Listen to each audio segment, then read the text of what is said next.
Foi. Tá.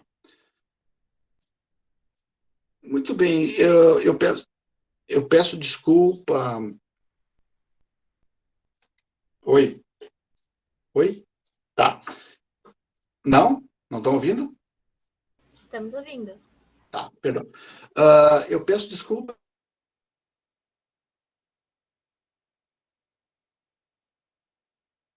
pelo atraso aqui. Deu um probleminha, a gente estava gravando. Deus deu boas-vindas, contextualizou um pouco o momento que a gente está vivendo, o Politioc vai assistir depois, o conceito de política, pela etimologia da palavra política. E a gente estava falando que a palavra política vem do grego, né? Polis. Então, claro, para surgir essa polis, que na verdade é uma tradução quando a gente fala assim políticas, o que é polis propriamente dito? A polis, a melhor tradução da palavra polis significa comunidade. Então, eu estava falando que a própria geografia grega ela favoreceu o intercâmbio. Você sabe que a Grécia, geograficamente, ela é uma península, a Península Ibérica, ela tem em frente o Mediterrâneo e tem do lado o Mar Jônio e o Mar Egeu.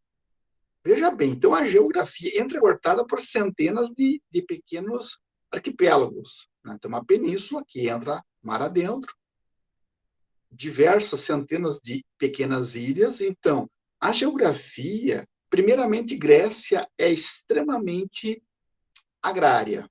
Agrária. São pessoas que azeitonas, olivas, né, no aspecto de plantações, mas que com as navegações, que vamos imaginar assim um caminho livre, uma freeway, os gregos tinham com o Mediterrâneo. Então, eles aprenderam muito fácil dos assírios, se eu não estou equivocado, a arte da navegação. Então, eles começaram a navegar, fazendo intercâmbios com o norte da África, com a Península Itálica, com mais o Oriente ali. Então, vocês percebem que com a navegação há um enriquecimento comercial. Uma coisa puxa a outra. Então, navegação, geografia, mar, navegação, comércio, e comércio significa o quê? Enriquecimento. E quando há riqueza, há também um intercâmbio de muitas pessoas de uma forma cultural. Então, falaram muitas vezes que a filosofia é grega,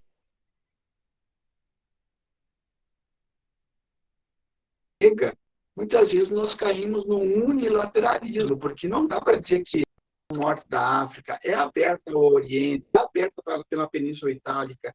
Então, ela é um conjunto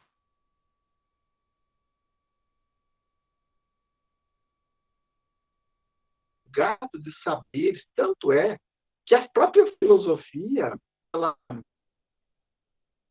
está travando,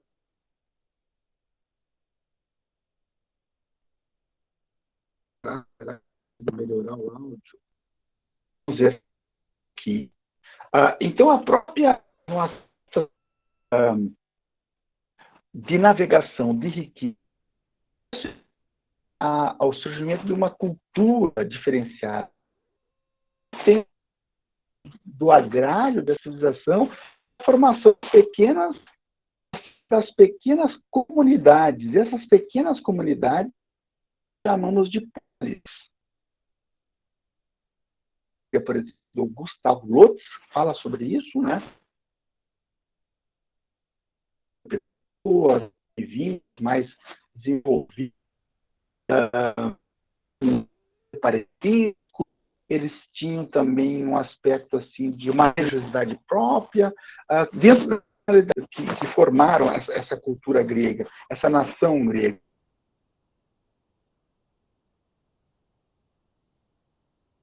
E um desses aspectos nós temos nomes assim, ó, inacabáveis de estados. Lembra quando nós estudávamos Atenas, Siracusa, Corinto, Tebas, Chipre, Lesbos, olha, só 8 ou 9, mas tem dezenas delas. Éfeso,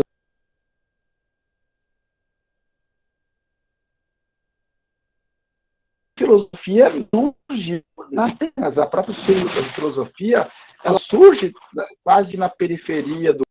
Oi, Caliel, tá dando errado alguma coisa? Chamou? Alguém chamou?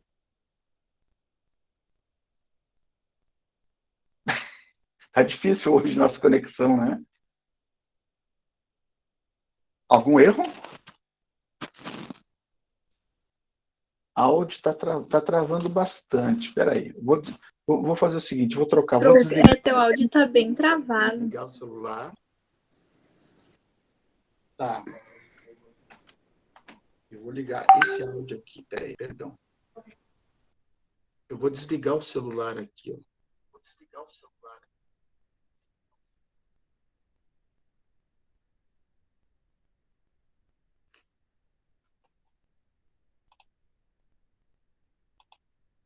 Ok, vamos ver. Vamos ver se vai melhorar por aqui.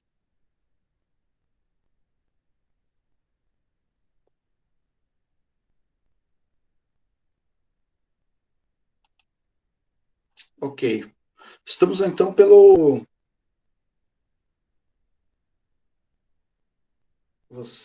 Estamos então... Desligar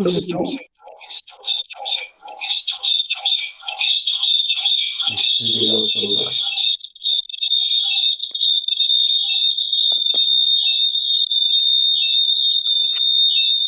Professor, 2 áudios ligados dá interferência mesmo.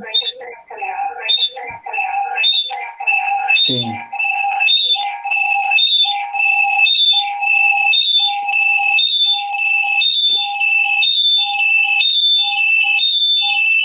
Vamos ver então. Ficamos só com um, ficamos só com o computador. Vamos ver se vai melhorar. Desculpem novamente. Estão me ouvindo agora? Vamos ver se dá para ouvir. Agora dá-lhe-se, tranquilo, está dando positivo? Tá. Desculpe. Perfeito, prof. Obrigado. Desculpe, Natália. Vamos voltar. Então, essa dimensão da política. É interessante com essa palavra, qualquer problema vocês podem, eu estou olhando uma outra telinha aqui do meu resumo, vocês podem me dar um ok pela voz, tá? Então, a palavra política são aqueles que habitam a polis. Interessante isso, né? Habitam a cidade. Aí vem, então, o próprio conceito de cidadania, de política, aqueles que estão, ou urbano, vem de urbis, né, que são essas comunidades, urbaneidade. Interessante que, então, a palavra política, vocês podem até anotar, e vocês leram também no livro, que ela vem de politikos, aqueles que se interessam, então, pelo bem público, politikos. E os gregos criaram até uma palavra para designar aqueles que não se interessavam pela palavra política ou não se interessavam pelo bem público, eles criaram a palavra idiotés. Significa que eram pessoas que estavam preocupadas mais com os interesses familiares ou interesses particulares, que estavam interessados nos bens privados. Então, por isso que hoje, se a gente falar. E Aristóteles, na política, não sei se vocês já leram alguns fragmentos da política do Aristóteles, ele vai argumentar que todo ser humano é um ser social e político por natureza. Nós somos diferentes do resto dos animais, porque, primeiramente, temos diferenciações, temos o logos, né? Temos a razão, diz Aristóteles, diferenciamos também o senso ético, né? No aspecto da moralidade, do bem, do mal, construímos esteticamente, nós somos capazes de cantar, compor músicas, poemas, né? Então, todos nós somos capazes de criar e também de tomar decisões políticas. Então, todo o homem, todo ser humano é um zoon, A palavra zoológico, vem de zoon, é animal, do grego. Zoologia, estudo dos animais. Zoon politikon. Então, nós somos seres sociáveis por natureza e políticos por natureza. E Aristóteles vai mais longe, diz assim: quem não é capaz de conviver entre os seres humanos, ou é um selvagem, ou é um bárbaro, ou é um bruto, ou é uma divindade. Nós, como seres sociáveis, precisamos conviver com os seres humanos e deliberar. Então, mais ainda, tomar decisões políticas. Então, me parece que é quase que inerente ao ser humano essa argumentação de tomar decisões. Então, cada um de nós, depois no próximo passo, nós vamos ver assim o que nós defendemos como espectro político, mas embora a gente perceba a política mais ligada a um vereador, a um prefeito, a um senador, a um presidente, é também política. Mas o que nos faz seres humanos também é essa dimensão política. No simples fato de falar, você está fazendo política. No simples fato de participar de um evento, é um evento político. Ou você não participa, também é político, porque você está se omitindo, de certa forma. Quando você fica em silêncio, também é um gesto político. Então, todas as nossas ações, elas envolvem, nesse aspecto, uma dimensão do contato com o outro, da deliberação. Eu sempre lembro daquele filme que passou muitas vezes na televisão, né, que é o Náufrago, não sei se vocês já assistiram, certamente, Tom Hanks. Ele sofre um acidente, né, no avião, e ele acaba isolado numa ilha, né? Ele começa a ter sintomas de ansiedade, sintomas depressivos, né, porque ele sente a carência, a necessidade de conviver com alguém. E uma hora irritado, ele pega uma bola lá e estava ferido na mão e fica demarcado naquela bola quase que parecido com um rosto humano. Inclusive, ele começa a deu até um nome, né? Como é que é o nome daquele personagem? Wilson. Ah? Wilson. Isso, o senhor Wilson, né? Que no final do filme, assim, ele cai aquela bola, ele quase que se mata para salvar. Então ele começa uma interação também com aquilo que representa o alterus, né? Representa o alter ego, a alteridade que está no outro, que reflete um pouco aquela minha própria existência. Então, só para clarear a nossa ideia, que nós somos seres, e isso gostaria que vocês colocassem no resumo, nós somos seres sociáveis e somos seres políticos por natureza, porque, de uma certa forma, deliberamos, participamos, falamos, discutimos, ou nos omitimos, ou silenciamos, todos os nossos atos são atos políticos, né?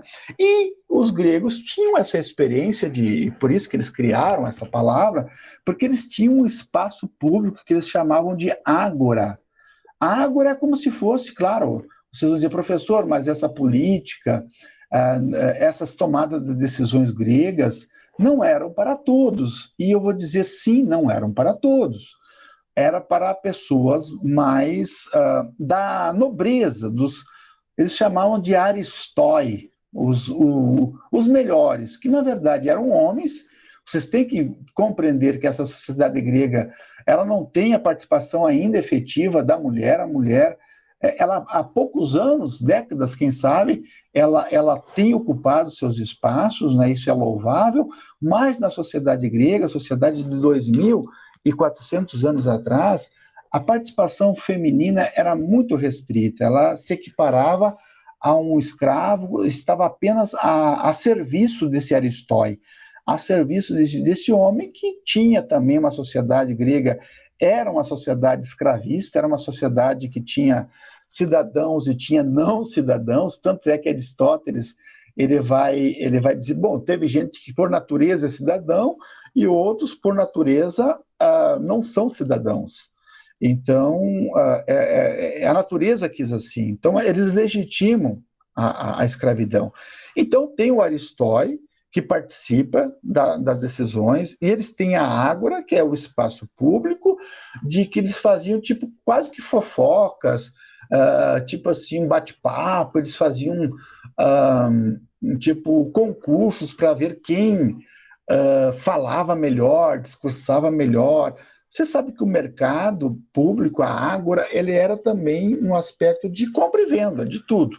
Então é ali que eles se reuniam, esses homens gregos, claro, sem contar também com o Conselho dos 400, os Conselhos dos 600, que existia também o debate político, né? E uma vez na vida, por sorteio, alguém iria gerenciar essa assembleia. Eles não tinham, na verdade, assim, claro que eles passaram por momentos de monarquias, mas o momento da democracia grega é o momento de Péricles, né? Os séculos de Péricles, que vai durar aproximadamente 200 anos, e não mais longe disso, esse conceito também de democracia, que é um conceito que eles criaram e que nós hoje utilizamos ainda esse conceito, claro, muito distante, nem perto daquilo que os gregos entendiam por democracia, que é outra palavra pela sua etimologia, demo, é povo, mais kratos, que é poder,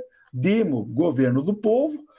Tiveram uma experiência muito interessante, 200 anos de participação efetiva, mas depois ninguém mais falou em democracia. Vieram os impérios romanos, a Idade Média, os regimes feudais, e só depois do Renascimento, depois do absolutismo, que começaram a surgir estados democráticos, liberais, burgueses, e por que não dizer, só depois da Segunda Guerra Mundial do século passado, que se incrementou o processo democrático, da formação do Estado democrático de direito, né? É uma coisa muito recente o processo de democracia. E, claro, essa democracia clássica grega é uma democracia escravista, é uma democracia direta porque o Aristóteles toma as decisões, o homem. E depois, claro, na modernidade, nós temos uma democracia mais representativa, que você escolhe pelo sufrágio universal alguém para administrar o Estado, já dentro do Estado Nacional moderno, que nós vamos estudar brevemente também hoje algumas ideias. Mas a democracia que nós vivemos nós falamos de Brasil, então nem se fala, porque em 500 anos nós tivemos, quem sabe agora, estamos tendo mal e precariamente 32, 33 anos de processo democrático, ainda uma frágil, incipiente democracia, que é o período mais longo que nós tivemos. Antes de 1500 até 1822, a gente nem era Estado. De 1822 a 1890 nós tivemos a República Velha, dos oligarcas, dos coronéis. De 1890 a 1930 nós tivemos essa República Velha, aí nós tivemos o Império antes, e depois caímos na Era Vargas, e aí caímos no populismo. Então, 54 a 1950 a 64, nós tivemos aí um período de democracia, e depois caímos novamente num regime militar.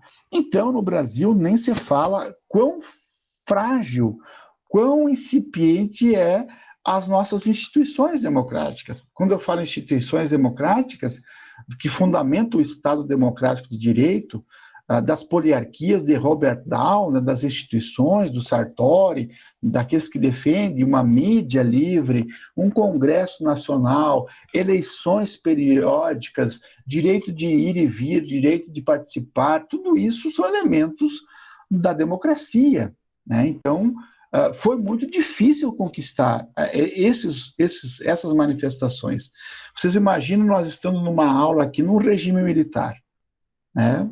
Não poderíamos falar, opinar certas questões, porque estaríamos sob um regime de exceção. E muitos jovens, há um tempo atrás, a geração dos pais de vocês, viveram essa época de supressão. Eu, particularmente, nasci bem no final já aliás, eu nasci há 5 dias antes do AI-5, em 68. Foi dia 7, 8, 9, 10, 11, 12, 13. 6 dias antes do AI-5. Né, que é os anos de chumbo, supressão, fechamento do Congresso. Então, eu nasci dentro do período e eu lembro do período assim que, já como criança, a gente olha, pelo pai e pela mãe, a gente não falava nunca. No colégio, era não participação e puxão de orelha e puxão de cabelo. E ficar de joelho. Nossa, era muito radical, era muito assim, educação moral e cívica, o SPB sempre trazendo a oficialidade daquilo que estava acontecendo, né? Então, muito complicado. Então, nós estamos, de uma certa forma, aprendendo, nós estamos aprendendo a viver de uma democracia. Até aí, tudo bem, Luísa? Júlia, que estão aparecendo para mim aqui. Natália, qualquer dúvida de vocês, se vocês queiram participar e perguntar, vocês ficam bastante à vontade. Então, esse é o processo que nós vimos de democracia, de política, né? Da origem grega.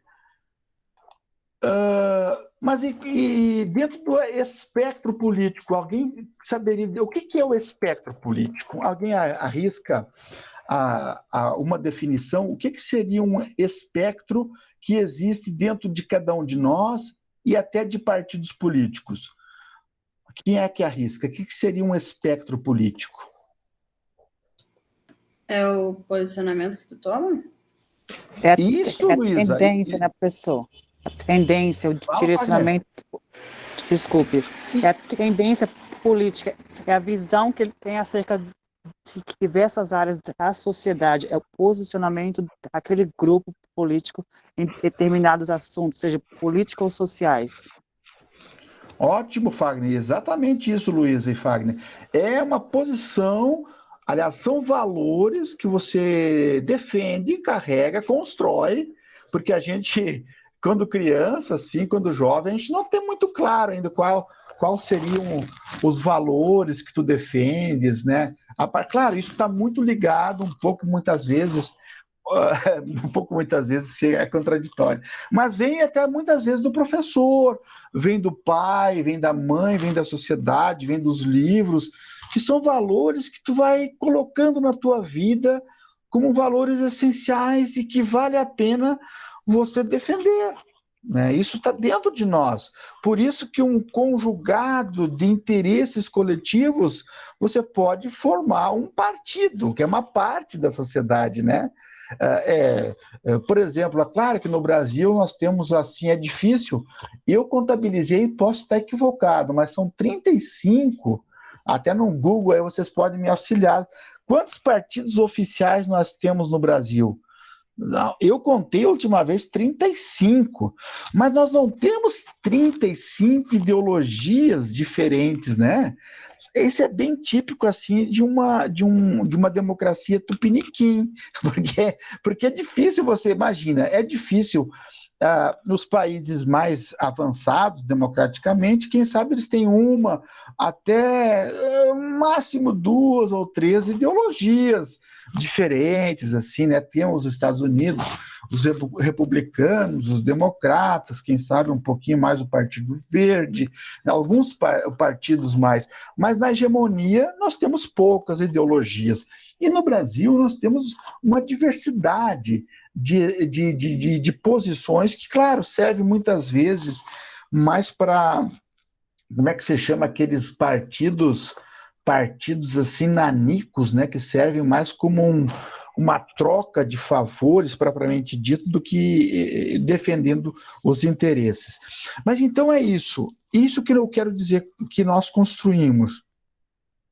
E os espectros políticos, eles podem ser mais à esquerda do espectro político, os partidos também podem ser mais de centro, ou também pode ser mais de direita. Né? Isso aí eu acho que já está muito claro hoje em dia, com a ascensão da nossa ágora virtual, que nós chamamos assim as redes sociais, que a gente participa bastante, a gente já vai percebendo quem é mais de esquerda, quem é mais de centro, quem é mais de direita, não é verdade? Porque há até umas brigas aí, né, que chamam os petralhas, como é que diz assim, o pão com mortandela, aí depois a gente olha para o outro lado e diz o quê? Sei lá, os coxinhas. Então há uma polarização, principalmente vocês acompanharam nos últimos aí 5, 6, 7 anos, assim, a partir de 2016, que vocês ainda eram bastante jovens, vocês começaram a perceber que o Brasil se polarizou muito assim no poder político. Então é importante que cada um de nós tenha esse aspecto, esses valores. Eu sempre digo assim, pode ser até de direita, porque o cara da direita é um liberal, é um conservador, mas muitas vezes é passível, até claro que ele vai defender o lucro, vai defender a iniciativa privada, a livre concorrência. Os liberais até é possível a gente sentar, os conservadores, e conversar, né? Mas o difícil é quando que você chega a um extremismo, né?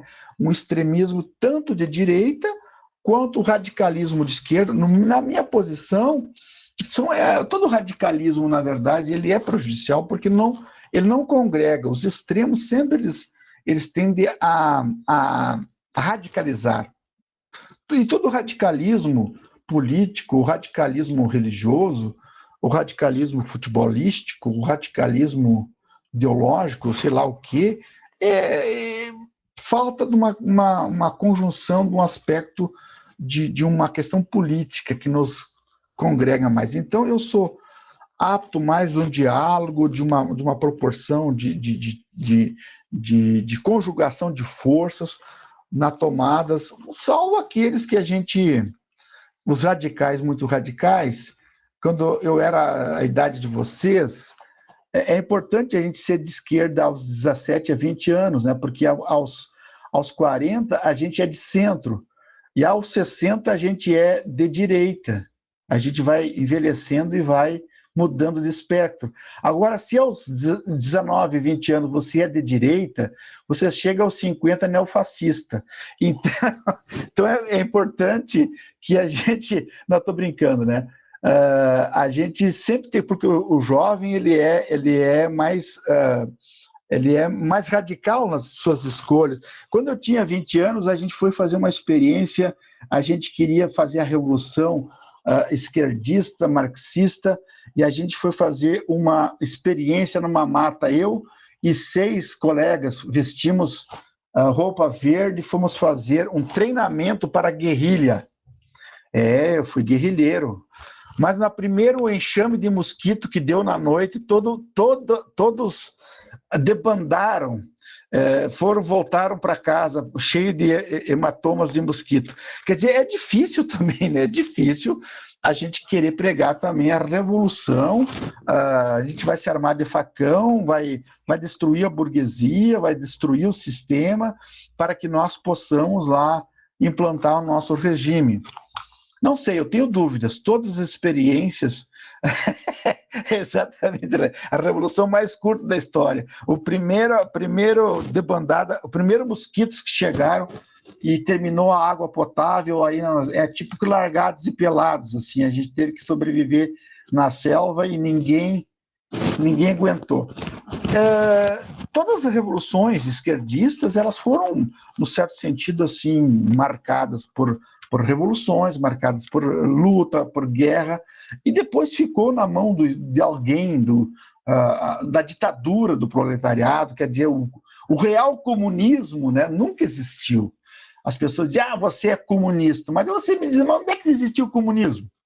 Comunismo é uma ideia utópica pregada por Marx, que todo mundo chegaria um momento que faríamos a revolução para abolir o Estado, abolir o capital, não teríamos mais capitalismo, não teríamos mais propriedade privada.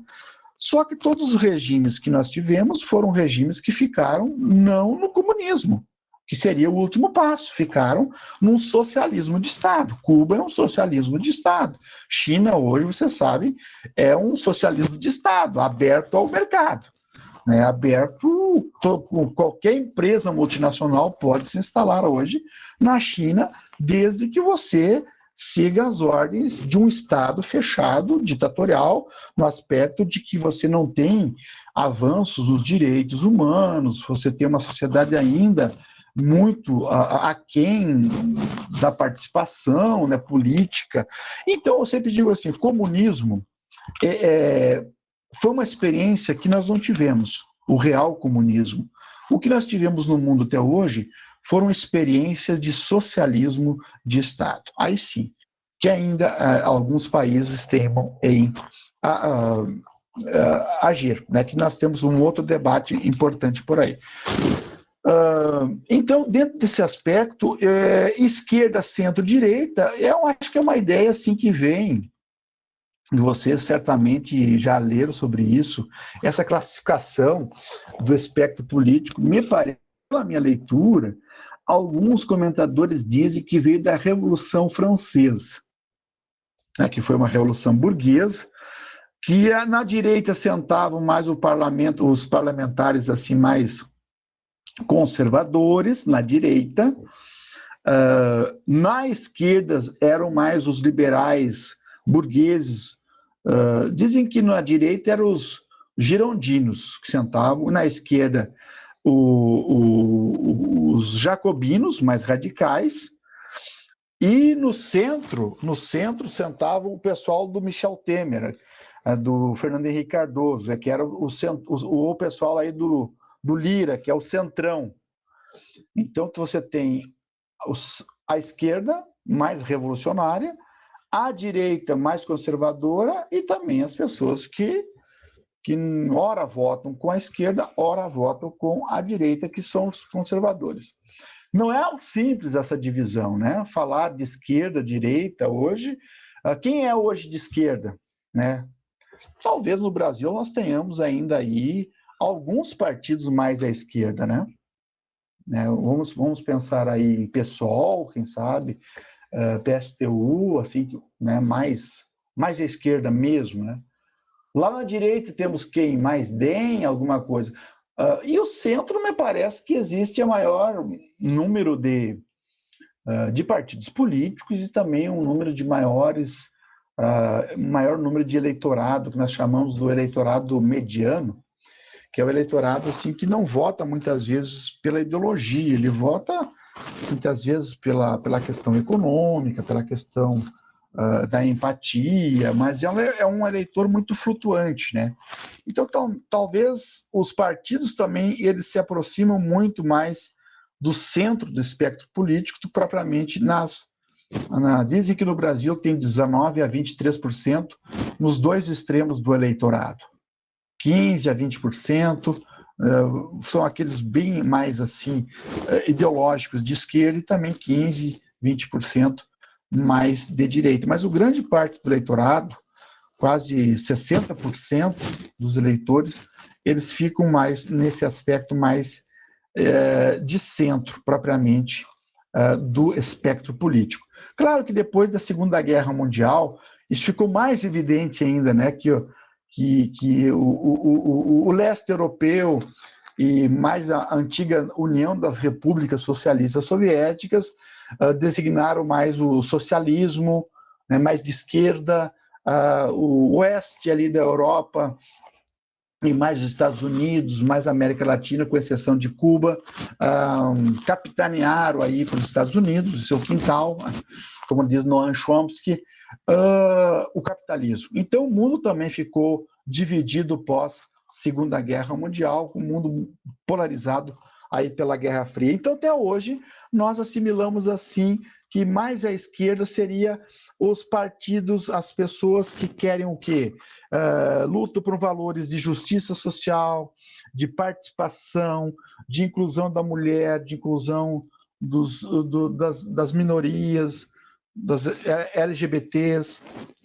Então, são todos direitos que foram conquistados com o passar do tempo e que nós ainda estamos conquistando, nós estamos ainda buscando essa ideia de participação. E vamos do outro lado, teríamos os conservadores, que aí, hoje que nós estamos vivendo no Brasil, não é na visão de Burke, que nós vamos estudar, eu acho que na Política 2, o Burke vai dizer assim, tem uma diferenciação entre os conservadores e os reacionários. Os conservadores, eles querem avançar conservando aquilo que você tinha, que foram construídos por seus antepassados. Mas os reacionários, eles querem voltar a uma sociedade, a um mundo que não existe mais. Então nós estamos vivendo mais hoje um reacionarismo de valores, por exemplo, contra a ciência. Pô, mas a ciência está dada. Contra as vacinas. Bom, mas isso aí vamos não acreditar nas vacinas? Mas nós chegamos até aqui com evolução. Nós vamos querer que a sociedade seja uma sociedade de pai, mãe, familiar e filhos. Aquilo que 50 anos atrás, grande parte das famílias eram constituídas de um pai, de uma mãe e de filhos. A família tradicional. Nós queremos voltar a esse tipo de família. É possível? Não é possível. Não é possível. Hoje, de 4 famílias que existem, uma é tradicional. Uma é aquela família. As outras 3 tipos são novas formas de famílias. E eu argumento e defendo que toda a família que existe, relações de afeto, de amor, de respeito, são constituídas, e é família. Então tem famílias, são criadas, grande parte das famílias hoje do Brasil, são criadas e sustentadas apenas pela mãe, apenas pela mulher. Outra parte, e não deixa de ser família. Outro tipo de família é a família sustentada pelo pai. Tem famílias mosaicos de segundo casamento. Eu tenho meus filhos, caso com alguém que tenha os filhos dela. Então, os meus filhos e os teus filhos são os nossos filhos. É um tipo de família. Família homoafetiva. Criada por 2 mulheres, filhos. Não é uma família?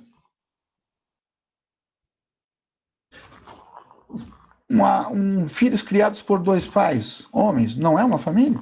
Claro que é família. Onde existem laços de carinho, de afeto, de proteção, de amor, é família. Agora nós não queremos voltar a um tipo de sociedade que não consiga conviver com esse modelo. É possível isso? Não é possível. Não é possível.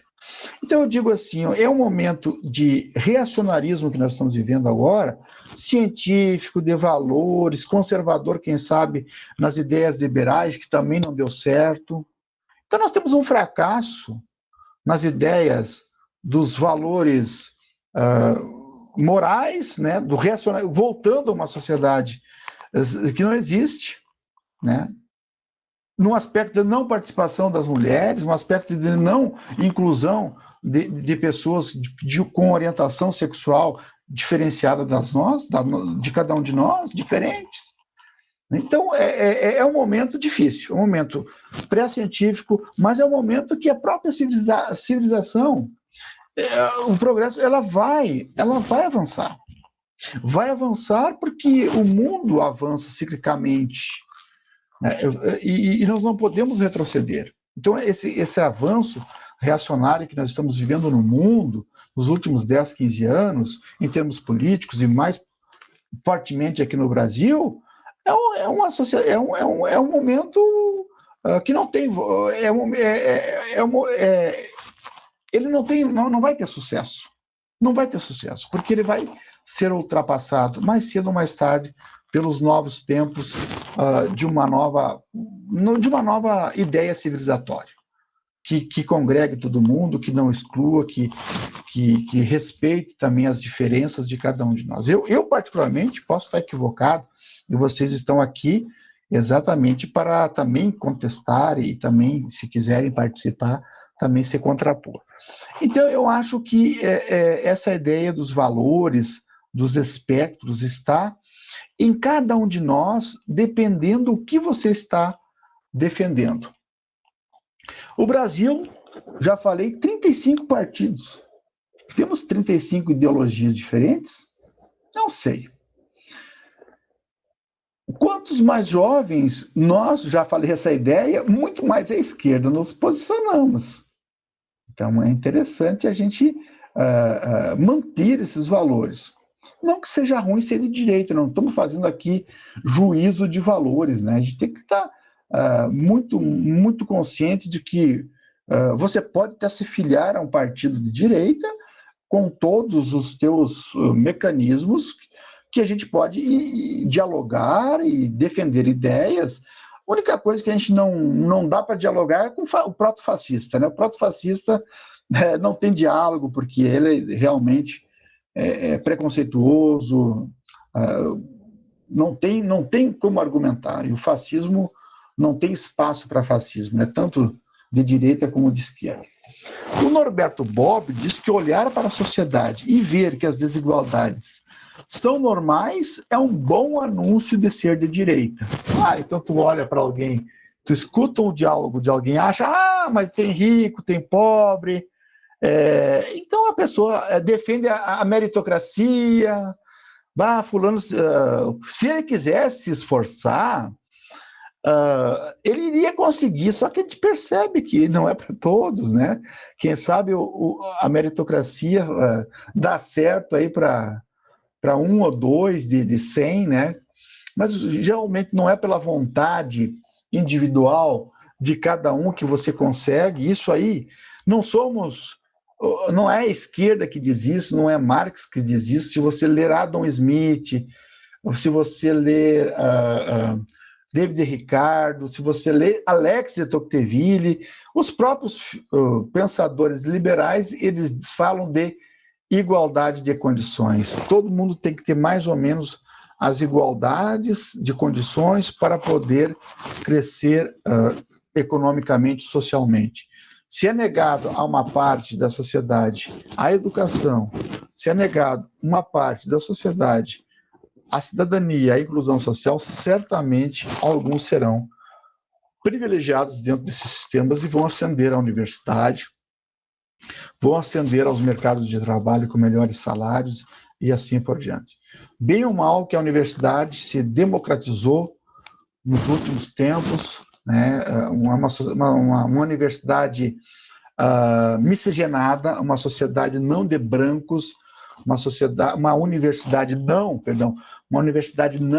de homens, mas uma universidade plural. É isso que nós queremos, porque a sociedade brasileira, ela é plural, ela é miscigenada, e ela tem que contemplar também todas as raças, todas aqueles que fazem parte da nossa nacionalidade. Então, e aqueles que acham que as desigualdades não são algo normal, já tem um princípio já de esquerda. Entenderam? Eu acho que essa ideia também está legal, né? Então, nós tivemos a ideia da política, do conceito de política, nós temos segunda ideia, do espectro político, e até aí, alguma manifestação dos colegas? Vou dar uma olhada aqui. Temos aqui, a Luísa está aqui na minha esquerda, a Alice está aqui no centro, a Júlia está aqui na minha direita. São 3 pessoas que estão aparecendo para mim aqui. Depois a Mireia está com um apagado, o Fagner também, a Natália, tem mais 31 pessoas aí. O professor já falou bastante, já. Vocês são caladinhos assim sempre? Fagner, querido. O professor, essa fragmentação de partido, ao seu ver, é para melhor controlar o Estado, é para melhor fazer as alianças para controlar a massa? A fragmentação política, primeira partidária, me parece que eu tenho a ideia assim que ela é uma das falhas da nossa a democracia é exatamente a fragmentação partidária. Porque em todos os regimes democráticos mais consolidados, você tem partidos políticos assim históricos e consolidados. E não assim, e também, por exemplo, migração de políticos dentro dos próprios partidos, né? Onde é que acontece isso? Tu tá num partido agora, amanhã tu já tá no outro. Tem gente que trocou 10 vezes de partido, trocou 10 vezes de ideologia. Então, a reforma política, Wagner, a reforma política, ela seria a mãe das reformas. Só que todas as reformas políticas não são feitas pelo eleitor, não são feitas pela sociedade civil organizada, pela CNBB, pela OAB, pelas outras sociedades organizadas da sociedade civil. Porque as reformas políticas que ocorreram até então, elas sempre são feitas pelos próprios políticos. Olha, muito bem, nós vamos fazer uma reforma que nós vamos sair prejudicados. Então não sai. Nós poderíamos... Claro que muitos deles são partidos de aluguéis, né, Fagner? A gente sabe disso, que há um esforço muito grande de fazer partidos exatamente porque você acaba ganhando um fundo partidário se você eleger tantos deputados, se você tem direito à mesa diretiva, você tem direito a tempo de televisão, você tem tempo um monte, se você vai constituindo partidos. Então, claro que muitas vezes você não tem partidos consolidados, com grande representatividade, e eles acabam sendo puxados de outros. Então, outra questão ali, as próprias alianças, né? O voto proporcional, no aspecto da coligação, você vota num candidato, mas esse candidato não é contemplado, de repente vota em um jogador de futebol, vota em um artista, vota em alguém que acaba elegendo uma outra sigla, uma outra ideologia. Você faz um coeficiente eleitoral, é isso, você faz 2 milhões de votos, você puxa 6. Tem gente que se elege com 300 votos, 500 votos.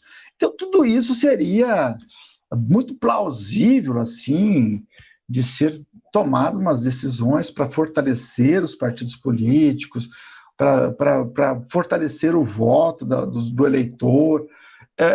Por isso que a importância. Então, há um desleixo, há uma confusão para que isso realmente aconteça, para manter esse tipo de política que nós temos aí, que é uma política muito atrasada, uma política muito deficitária. Wagner, querido. Professor, tendo outro questionamento. Se poderíamos ter a equidade em uma sociedade capitalista? É possível ou é uma questão utópica? Tem gente Wagner, tem gente que acredita assim numa humanização do capitalismo, né? Eu acho que não é possível. Eu acho que assim, primeiramente, não, né, Wagner? A Mirella diz, é quase que impossível, né? Ter uma equidade dentro do sistema, porque o próprio sistema vai excluindo, né? Vai excluindo as pessoas da participação. Claro, e por outro lado você tem a ruptura drástica, a revolução, também seria o caminho. Quem estaria disposto a fazer? Eu acredito um caminho do fortalecimento do Estado. Eu acho que um Estado forte, um Estado nem máximo nem mínimo, um Estado mínimo, ele nega tudo, né? A saúde, a educação, mas também nem máximo para ser totalitário, né? Eu acho que um Estado necessário para frear as corporações. Eu acho que tem que estar na mão do Estado, tipo, algumas questões essenciais: saúde, educação. Educação não se vende, saúde não se vende, água, energia, telecomunicações já foram vendidas. Então, algumas questões centrais deveriam estar na mão do Estado, porque o Estado tem força de frear as grandes corporações. E hoje você sabe que quem manda no mundo são as grandes corporações, até especulativas, né? Até especulativas. Você pode perceber aí até a Petrobras agora não é mais estatal. Ela é, aliás, a maioria das ações do controle ainda é estatal. Mas tem uma grande parte da participação de empresas de capital estrangeiro especulativo, né? Que estão lucrando com o preço altíssimo, né, do combustível, né? Que vai aumentar ainda amanhã 7% o preço da gasolina e 9% o preço do diesel. Não é notícia velha, eu falava no início, né, da aula, não é notícia velha. Então, eu acredito que o próprio sistema ele tem que ser freado pelo próprio Estado. O Estado tem, se tem um governo que tem um governo com uma preocupação social, uma preocupação de políticas públicas, uma preocupação não apenas de consumo, mas de construção de cidadania, eu acredito muito que o Estado seja capaz de frear o sistema e de diminuir a desigualdade social, de incluir as pessoas através da educação e cidadania.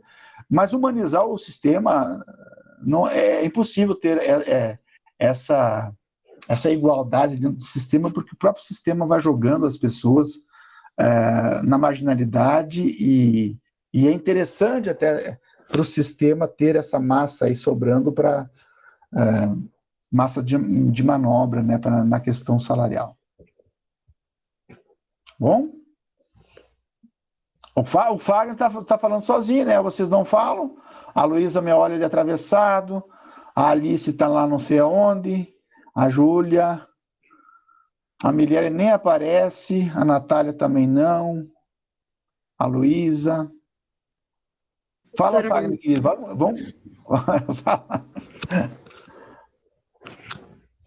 Fagner, de onde você está falando, Fagner? Do Acre. Nossa! Que joia, Fagner, que joia. A Natália apareceu agora aqui, ó, na minha direita. Isso, às vezes vocês podem ligar a câmera também, não precisa ficar com vergonha, assim, né? A Júlia está com o cabelo pintado, cabelo cor-de-rosa. Linda Júlia com com esse cabelo. cabelo. Fala, Fagner, querido. Professor, o que preocupa a sociedade atualmente é o racismo, né? Tudo em exagero é prejudicial, qualquer coisa, na minha humilde visão. Por exemplo, aqui no Acre, as duas últimas décadas nós fomos governados pelo PT, que é dito de esquerda. Agora nós estamos com um governo de direita.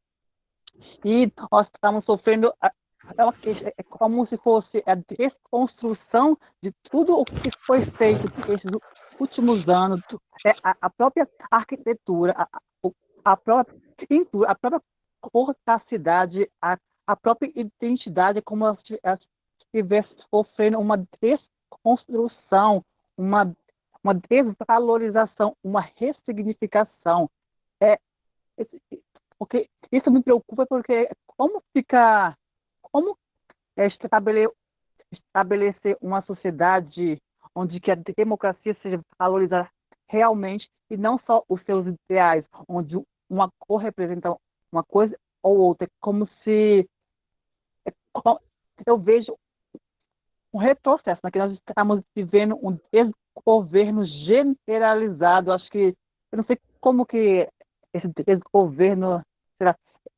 Ele se espalha um pouco nos Estados Unidos, ele está se espalhando na Europa e está aqui chegando à América Latina, e é como se estivesse voltando ao passado e que nós não aprendemos com o passado, estamos reproduzindo ou até mais piorando, né? Digamos assim.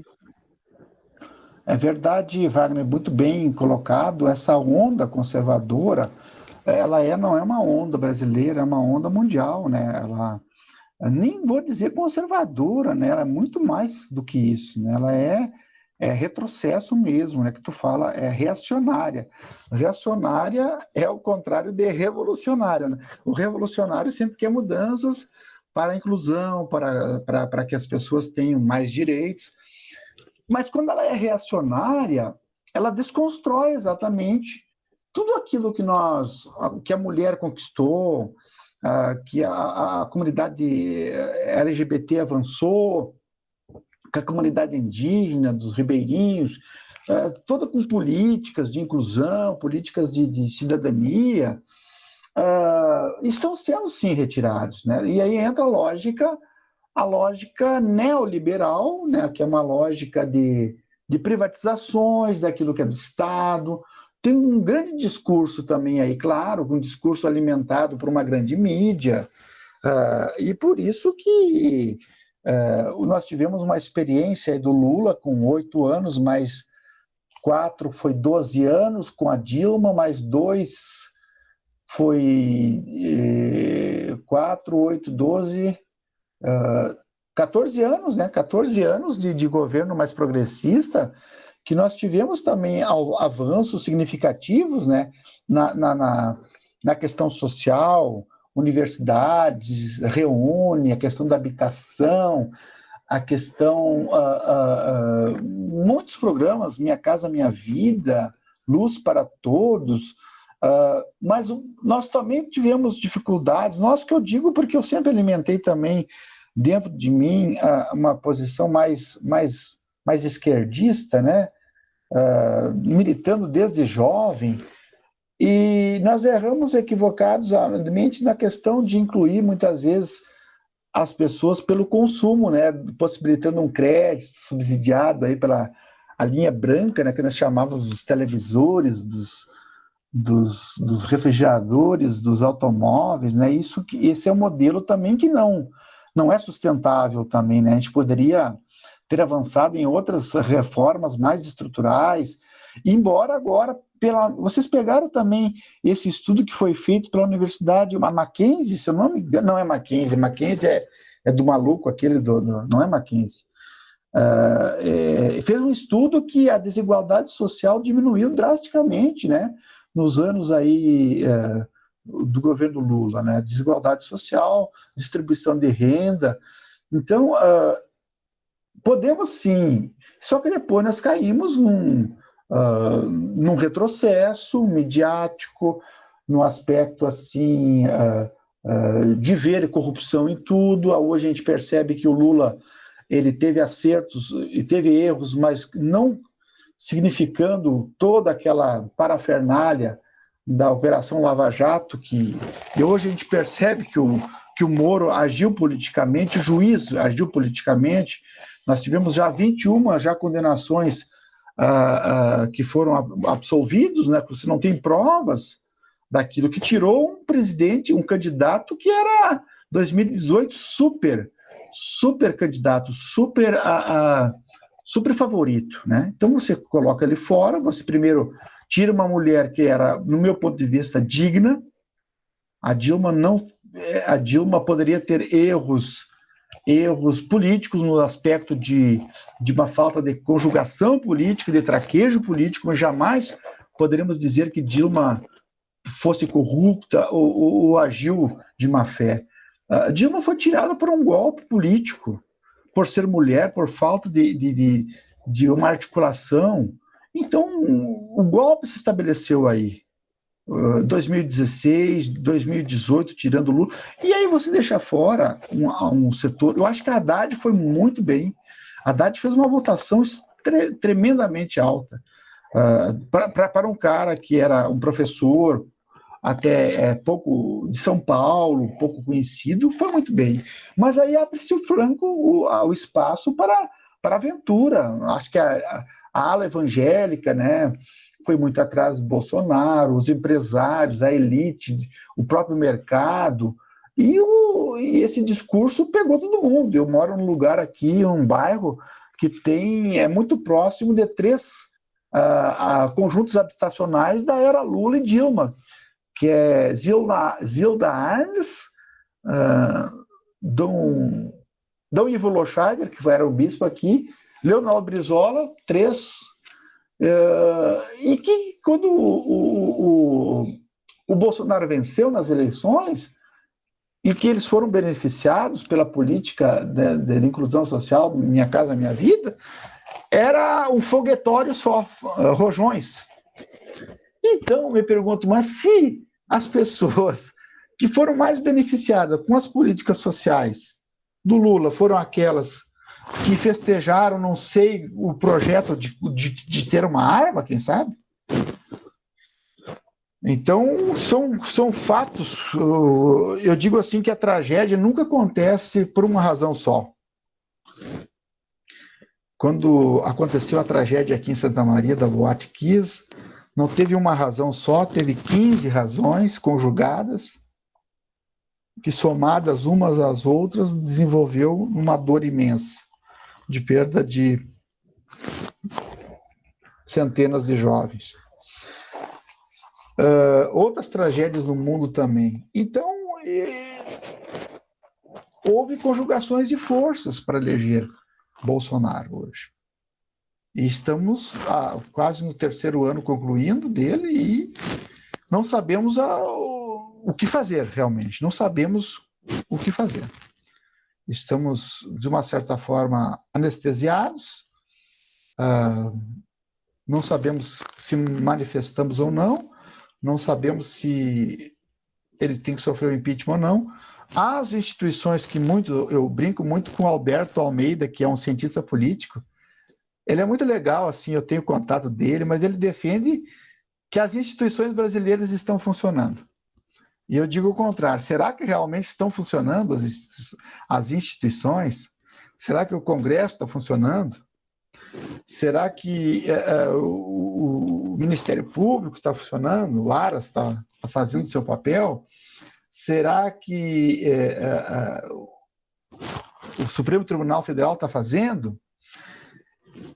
Então, eu tenho dúvidas se estamos realmente, as nossas instituições estão funcionando. Se estivessem funcionando, nós estaríamos no outro patamar, né? Mas eles dizem que tudo tem seu tempo no Brasil, que as coisas acontecem no seu tempo. Então, vamos esperar o tempo. Só isso que nos resta. Não sei, Fagner, se tu levantou agora a mão ou é de antes ainda. Eu às vezes, aqui, assim, às vezes vem em mente aquela música do Chitãozinho, Chororó, que eu estou dando aula virtual. Eu agora ando falando com as paredes, porque vocês não dizem boa tarde, não dizem oi, tem vergonha de falar. É uma posição do professor, é uma posição da leitura dele, não é uma posição dogmática, não é uma posição religiosa, é uma posição que deve ser contestada, vocês que têm o contestamento. Pode contestar, só reprova vocês depois. Professor,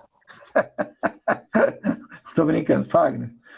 quando o senhor falou que aquelas pessoas, aqueles conjuntos habitacionais, eles soltaram fogos, eu consigo vislumbrar uma questão que é como se fosse uma massa de manobra que tem pouca escolaridade, que tem pouco acesso à internet, à informação, que tem pouca escolaridade e tem muito acesso a uma mídia tendenciosa que tem um discurso que as pessoas elas reproduzem esse discurso sem saber.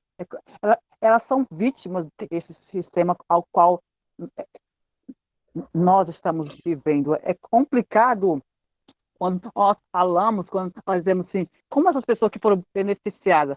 Mas você vê, olha, a desigualdade, há 10 anos atrás, né, a desigualdade estava diminuindo, a pobreza estava diminuindo, estavam em processo de erradicação da miséria. Agora a miséria está aumentando. Então, como que cobrar de uma sociedade que está morrendo de fome, compreender todo esse sistema que está por trás? É uma questão muito complexa que precisa ser discutida e debatida.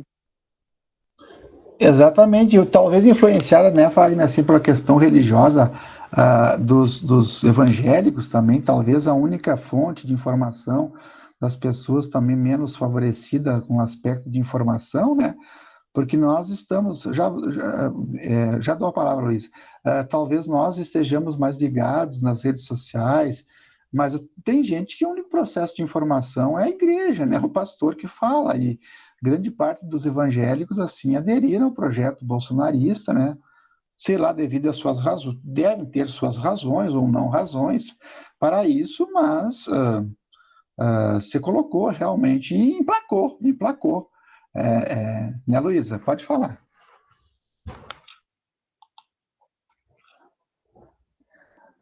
Liga o teu microfone, Luísa, que eu não estou te ouvindo.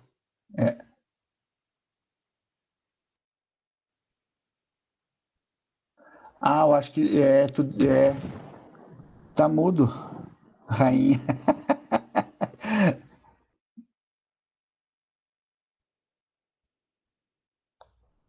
Enquanto a Luísa tá... Tenta colocar um fone, Luísa. Se tu tiver um fone por perto. Edgar, por favor.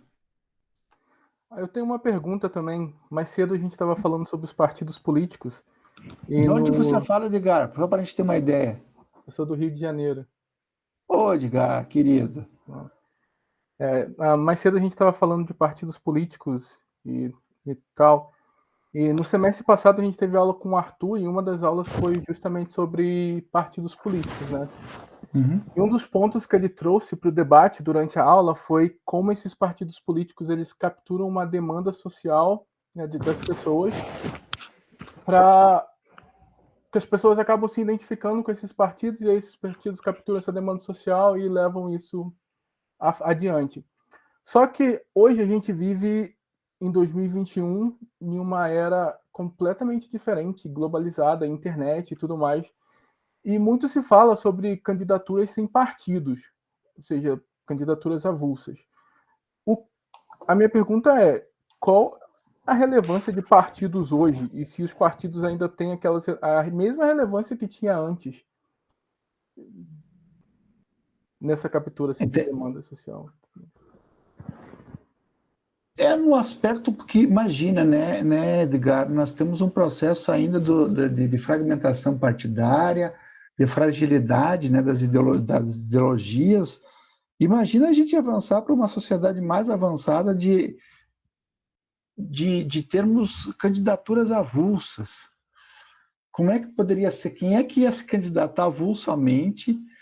Quem é que teria grana, né, para poder bancar uma... Será que o professor teria condição de se tornar um deputado? Será que... Eu me pergunto se, de repente, não seria... Porque, queira ou não, muitas vezes nós desacreditamos da política, né? O trabalhador, a mídia demoniza, nós caímos na onda midiática, dizendo que a política não é importante, mas o grande empresário, sabe que tudo passa por uma dimensão política, né? Eu me pergunto, Edgar, se as candidaturas avulsas, a população mais pobre teria condições de competir, né? O voto eleitoral, né? Porque dentro da linha da teoria das elites do Sartori, não é nós que escolhemos o candidato, o político, né? São os partidos que lutam entre si para convencer o voto, né, do eleitor. Por isso que é a escolha das elites, teoria das elites, né? Então, me parece que o caminho não seja ainda, né? É a mesma coisa que a ideia da obrigatoriedade do voto. Eu discordo. Nós temos que ser obrigados a votar, até aprendermos a votar e sentir a necessidade que o voto é importante para a consolidação democrática. Imagina os Estados Unidos, que tem 312 anos de democracia e hoje tem 54% que votam apenas dos eleitores, que não é obrigatório. Imagina no Brasil, quantos por cento? Não sei se alguém já trabalhou numa mesa eleitoral assim para escutar a lamúria do pessoal quando chega para votar. Que eu devia estar em casa, que eu estou perdendo meu tempo, quem eu vou votar vai lá ou chega lá, anula o voto. Então, é todo um processo de cultura também, né, de instituições consolidadas, mas também de fortalecimento da nossa cultura política, né, de uma cultura de votar, uma cultura de ver na política também a solução, sim, a solução dos nossos problemas. E não achar que o voto não... eu voto no senhor. Eu voto desde que o senhor me dê uma cobertura da casa, né? Troca de favores, 5 sacos de cimento para fazer uma reforma no puxadinho. Você não entendeu nada da política. A política não é isso. A política não é a resolução dos meus problemas únicos privados. Não, isso aí, a política é a defesa dos interesses coletivos, do bairro, do condomínio, da cidade, das políticas que vêm para a saúde. Todo mundo quer ir num postinho de saúde, ser atendido com dignidade. É isso que nós queremos, ter emprego, ter renda, ter lazer.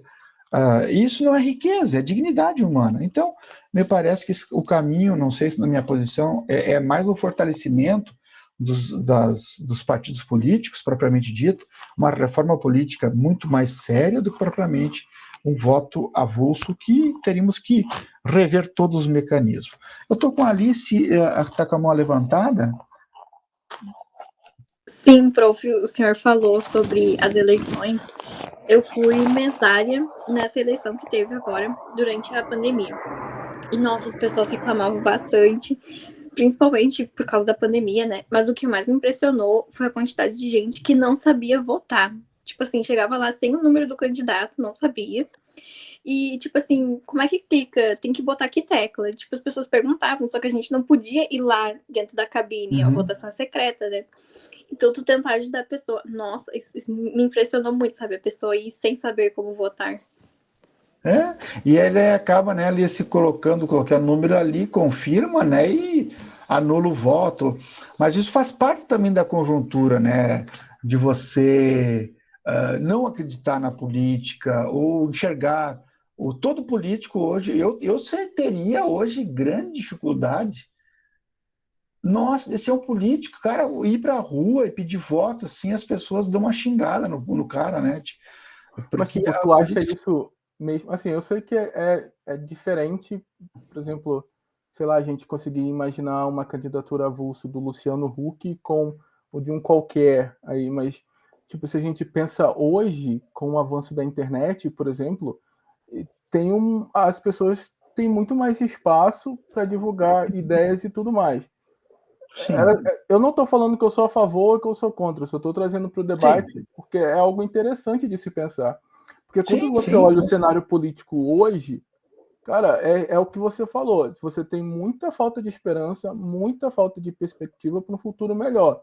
Então você olha, por exemplo, um aumento de um fundo partidário, lá, um absurdo, e tu pensa assim, mas pô, precisa realmente aumentar isso, sendo que hoje em dia você tem internet, então as candidaturas deveriam ser mais barateadas e tudo mais.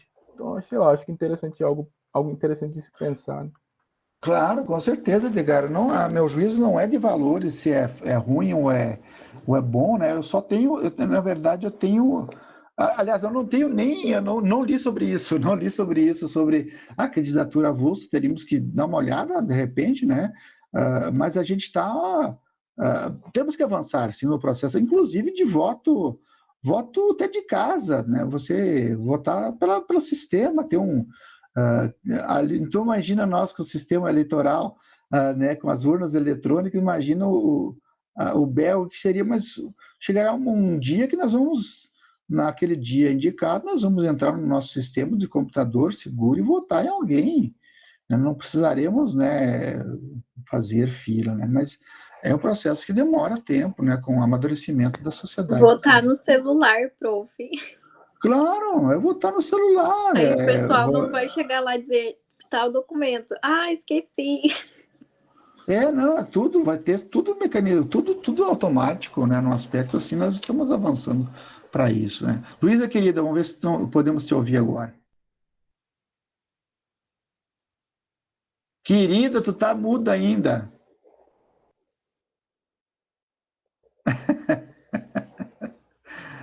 Tu desligou e ligou ali. Eu acho que tu tem o teu microfone, aqui ele aparece assim, mudinho, ó, ele aparece...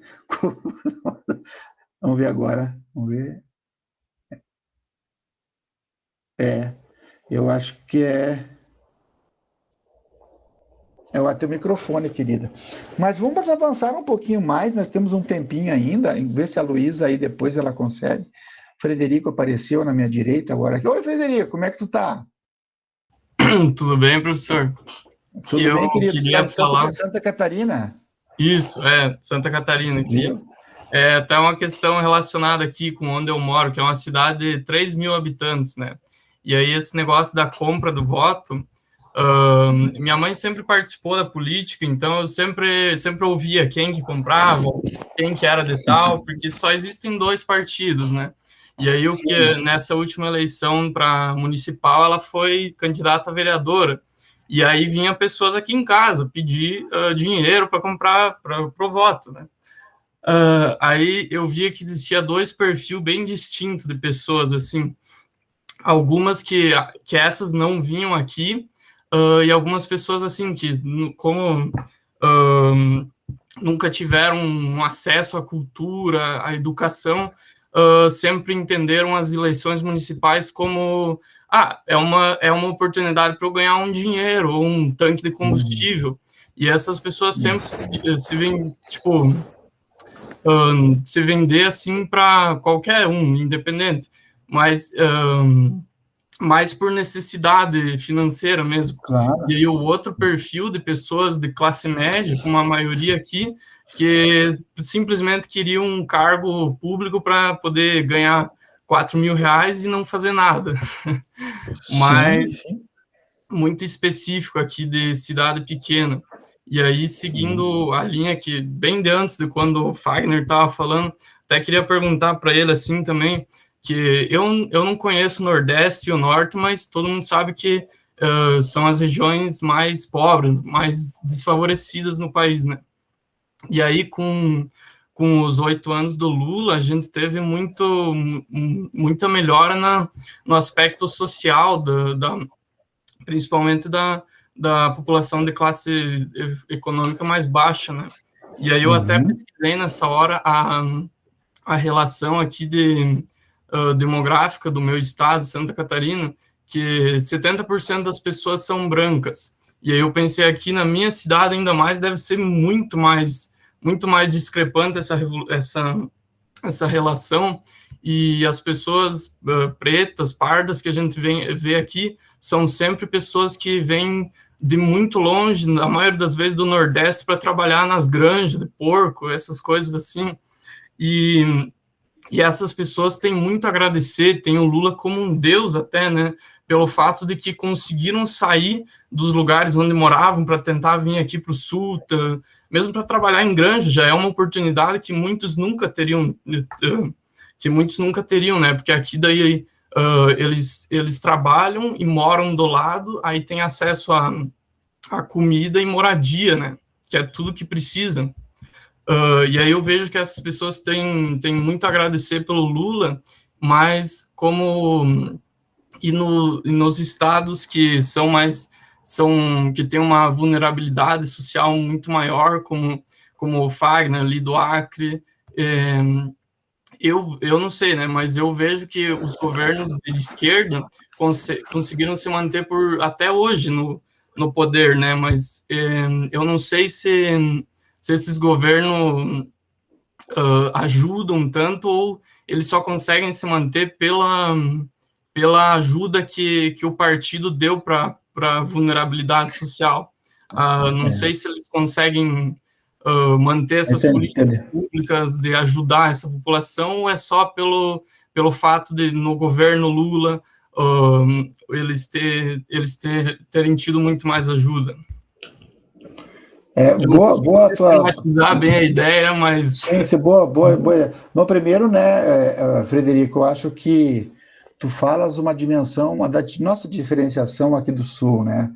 Eu acho que o Rio Grande do Sul, Santa Catarina, eles têm uma particularidade diferente do Brasil, né? Grande parte dos imigrantes que vieram aqui, dos alemães, dos italianos, dos poloneses que migraram para cá, de uma Europa também já em guerra, 1830, 1850, de fome, mas bem ou mal, os nossos antepassados que chegaram aqui, eles chegaram com uma infraestrutura já estatal, do Estado financiando, diferentemente, por exemplo, de uma abolição de escravidão que relegou a população negra no Brasil ao esquecimento. Por isso que ainda hoje a gente tem que resgatar princípios históricos de uma abolição de 1888 que quem foi subsidiado, que por perder a mão de obra foi o estanceiro, foi o coronel, foi o da Casa Grande, né? Então, esse tipo de marcas, isso é José Murilo de Carvalho que trabalha, né, um dos grandes pensadores do Brasil, né, e que isso marca negativamente a nossa sociedade brasileira, a escravidão. Por isso que temos que fazer políticas sociais de inclusão de todas aquelas pessoas que foram negadas à educação, negadas à cidadania. Então, claro que nossa realidade aqui no Sul é uma realidade um pouquinho diferente. Primeiro, somos a maioria de origem europeia, mas isso não nos faz melhores e nem piores, né? Tem uma visão muito bairrista aqui no Sul. Bairrista que eu falo de que achar que o Rio Grande do Sul trabalha, Santa Catarina trabalha, e Paraná migrou para Goiás, migrou para o Maranhão, para o Acre, migrou para Roraima, e vamos distribuindo, vamos destruindo floresta, e botando gado, e botando soja. E esse tipo de empreendedorismo eu condeno e discordo. E achar que muitas vezes o resto do país não trabalha. Eu falo isso porque aqui em Santa Cruz do Sul tinha até um cara que ganhou relevância, que queria separar o Sul o Sul é meu país. Depois da eleição do Bolsonaro não se vê mais isso. Mas inclusive aqui nós demos um grande peso de voto, né, Frederico? Um grande peso de voto aqui no Sul por sermos muito racistas. Nós somos racistas, né? Nós gaúchos somos muito racistas, e Santa Catarina deu um peso, acho que quase 70% do voto. Foi o estado que mais votou no Bolsonaro, de longe. Mais votou no... Então, é um peso muito grande do Sul e Sudeste que deu... por isso que o Nordeste tem aquela música, eles pintaram o Nordeste de vermelho e colocaram aquela música dos traje a rigor. Eu quis dizer, você não quis me escutar. Né? Lembra dessa música, né? Pintaram de vermelho, eles avisaram a gente, claro. São regiões menos favorecidas que sentiram, Frederico, que o Estado fez políticas sociais de inclusão social dessas pessoas. Muitos condenam a Bolsa Família, mas Bolsa Família é um exemplo até mundial de distribuição de renda. Mas na nossa visão assim, tipo sulina, é para pobre, para vagabundo, para não querem trabalhar, querem só fazer filho, mas a distribuição de renda que desencadeou Bolsa Família é grande, porque precisa de políticas sociais, precisa de apoio do Estado. Se o Estado não apoiar por exemplo, a questão das cotas é essencial para reparar uma exclusão de séculos dos negros no país. Então, temos que ter cota para negros, até nós equipararmos a participação dos negros na sociedade. Não temos isso. Então, eu acredito assim, não questão do PT ou o outro, mas um Estado, um governo que inclua as pessoas, que favoreça para que todo mundo possa se desenvolver, é benéfico, então, nós temos que ter essa visão social. E claro que o Lula teve em parte, essa sensibilidade, eu digo, né, Frederico? Essa sensibilidade que nós perdemos, e quem sabe agora a gente possa reconhecer que um Estado mais social, seja com o Lula ou com outra pessoa, possa desencadear também um desenvolvimento mais equânime, né, para todos nós. É isso que nós queremos, né, que aqui no Sul também temos gente pobre, né, que está excluído, que está voltando à miséria, voltando, né, à inflação. A gente quer que isso mude, né, e a gente não quer a desigualdade social, a gente não quer a fome. Luísa, querida, vê se tu consegue agora. Vamos ver. Oi, Agora sim, Luísa. eu tô pelo celular agora. Ah, que bom. Desculpa a confusão, gente. Realmente não tô conseguindo. Tranquilo, tranquilo. Pelo computador não tá dando.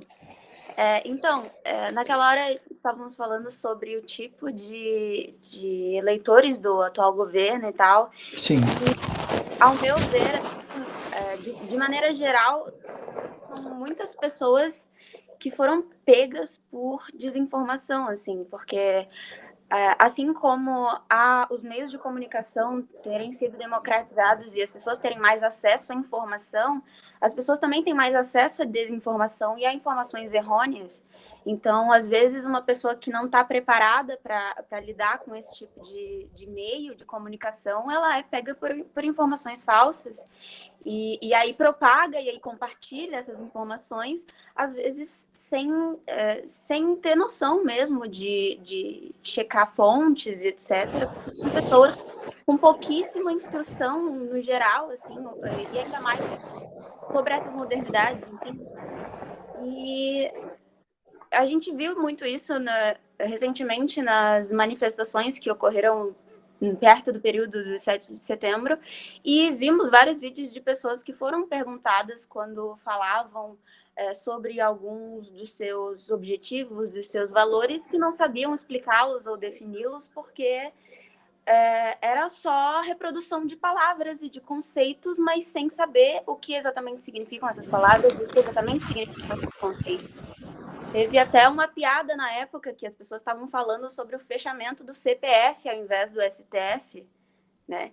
Primeiro por ser mesmo que sendo falado certo, é uma coisa absurda de se pensar dentro de uma democracia, e mesmo assim as pessoas não sabiam, não faziam nem ideia do que estavam falando. Então a gente vê pessoas que realmente foram atingidas por uma gama enorme de informações falsas e de desinformação o tempo todo, enfim, é isso. Luísa, e pegando a tua ideia, já dou a palavra aqui para os colegas, para a Mariane. Assim, não, e a questão do fake news é outra razão essencial da eleição do Bolsonaro. Essa disseminação em massa para milhares de WhatsApp, que na época podia dar para 1000 grupos, né, e atingindo milhares de pessoas, foi uma questão essencial para o voto do Bolsonaro. Foi a questão essencial. E até agora ele utiliza dessa artimanha da fake news. Por exemplo, a última live da quinta-feira, ele pegou, tanto agora que o Facebook e o Instagram bloquearam o vídeo, porque pegou uma notícia dizendo que a vacina em duas edições promove o vírus da AIDS. O que interessa isso? Para quem interessa? Né? A quem interessa uma informação dessa dada pelo presidente? Né? Ao gado. Então, exatamente o que ele quer cobertar sobre isso. Né? Então, isso nós temos que colocar, dialogar e debater essas questões. A que interesses? A quem está servindo Bolsonaro nesse momento? Né? Quais seriam os interessados em ter um governo desse tipo? Né? Então, nós temos que nos perguntar. Mariane. Oi, professor.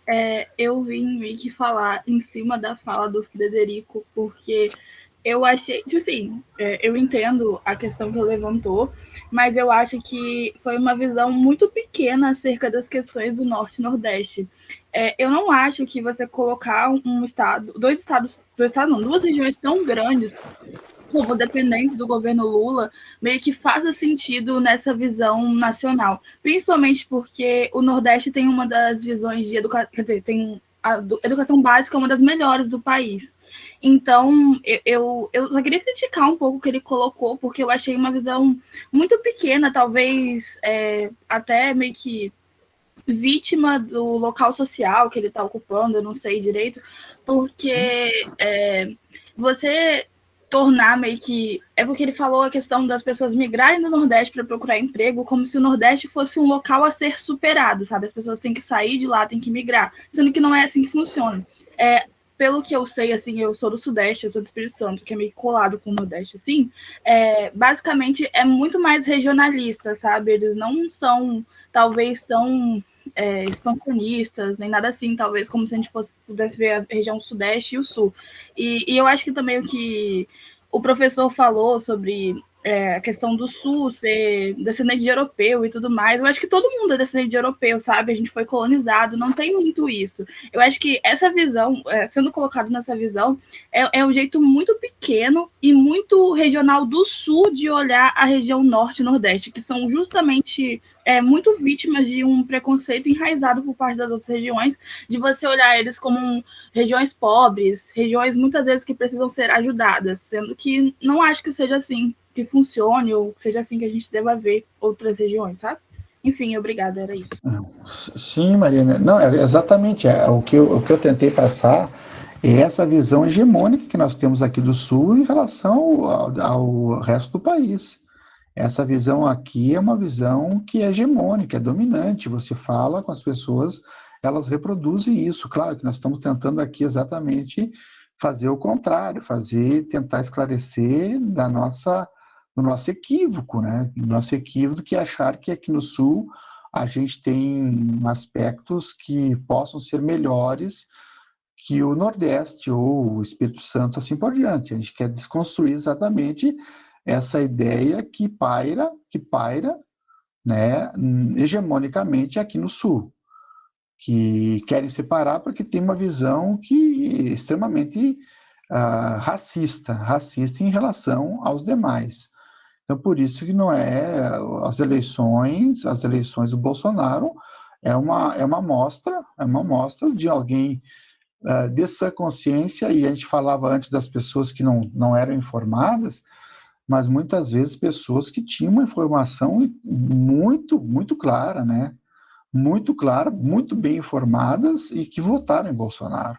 E sabendo que ele é uma pessoa que defende os interesses, defende a ditadura militar, é contra as mulheres, é contra os homossexuais, é contra tudo aquilo que representa a civilidade, né? E votaram sabendo quem era. Tanto é que minha família é uma família grande, né? Uma família de imigrantes, e que eu fiquei sozinho, fiquei com meia dúzia de sobrinhos e 2 irmãos. O resto tudo votou, e eu não vou conviver com pessoas que votaram e defendem esses valores. E não tem mais. Eu prefiro, final de ano, Natal, me embebedar com uma cidra morna no fio de uma calçada do que propriamente conviver com pessoas, irmãos, e que compartilham esse tipo de mentalidade. Então, a gente se embriagar com cidra, aquela bem vagabunda, né? Mas é isso.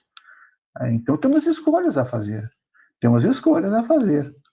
Edgar, para nós terminar, né? Porque a gente ia avançar aqui para a questão do poder do Estado, mas a semana que vem a gente volta, né? Mas só para última participação, daí eu faço a chamadinha rapidinho, né? Enquanto eu vou lá enquanto o pessoal vai falando aqui, eu vou lá no Moodle e faço a chamada. Pode falar, quem é que levantou a mão ali? Fui eu, professor. É o Edgar. Recentemente eu estava lendo um artigo que o ministro Barroso ele publicou, e ele falava como o presidencialismo latino-americano é uma usina de problemas, né? Da forma que está, e até ele defendia aí o semipresidencialismo.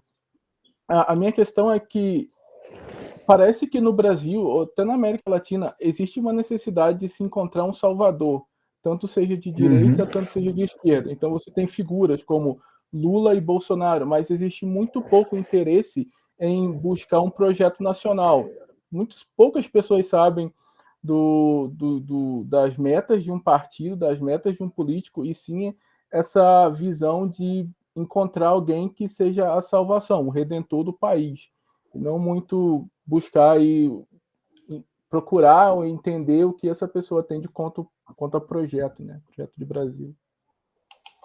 Exatamente. Eu acho, Edgar, se tu fosse feliz, porque no Brasil temos essa dimensão de um tipo de um messianismo, né? De um sebastianismo que sempre espera na vida de um salvador da pátria para colocar nos eixos, né? E se esquece dessa dimensão.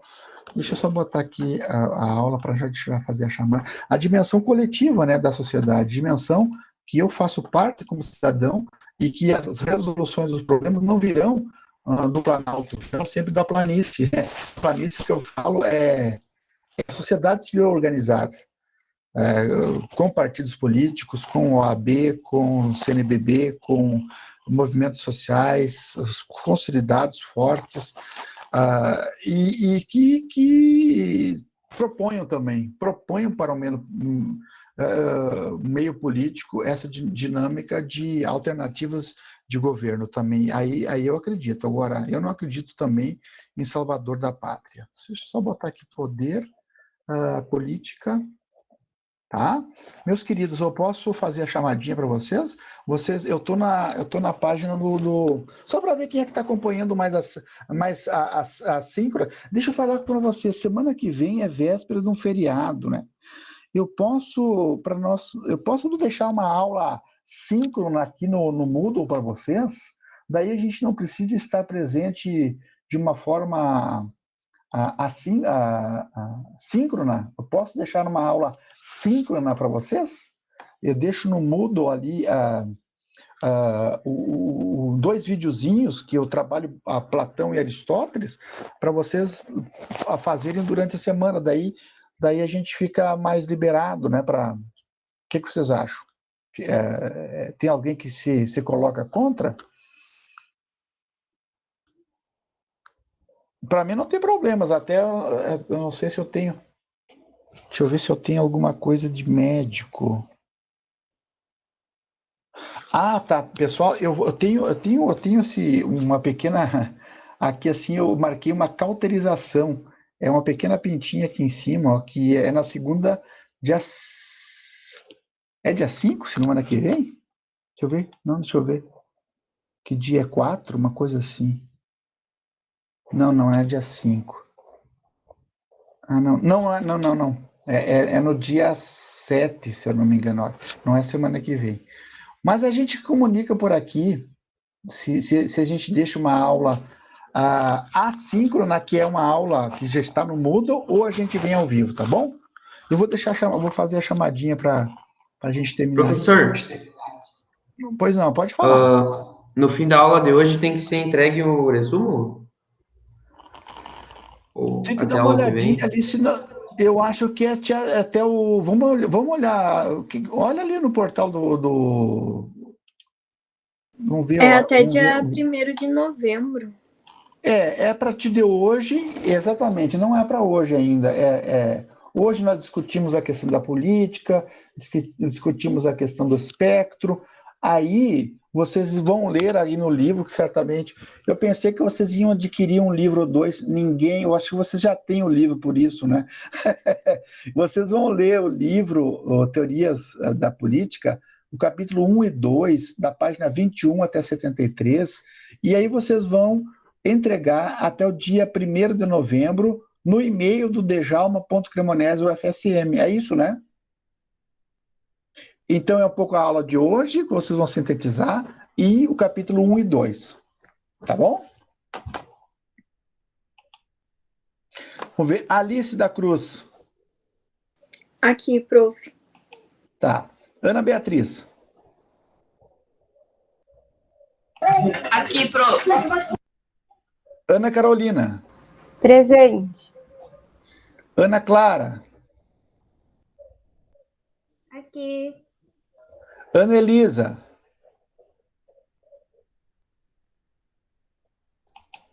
Arthur. Bárbara. Professor. Arthur tá? Bárbara. Bianca de Souza.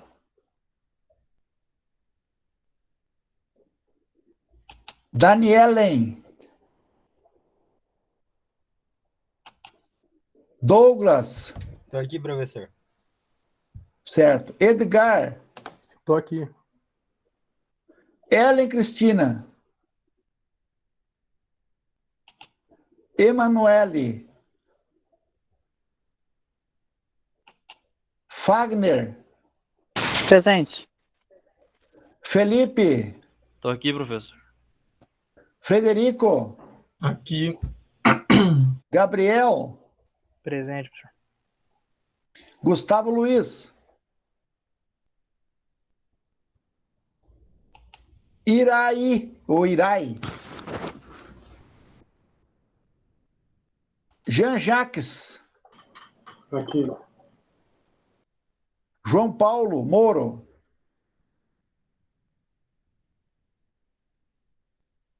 Júlia Alves.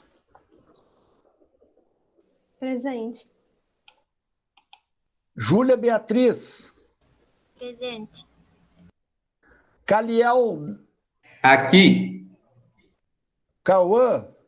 Presente. Larissa. Presente. Laura Cristina. Presente.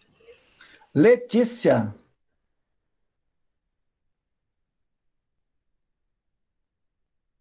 Tem que dizer presente e dizer o nome da cidade, tá? Lucas. Presente. Da onde? De São Borja. Isto. Luísa. Qual delas? Eu tô aqui. Luísa Calisto. Presente.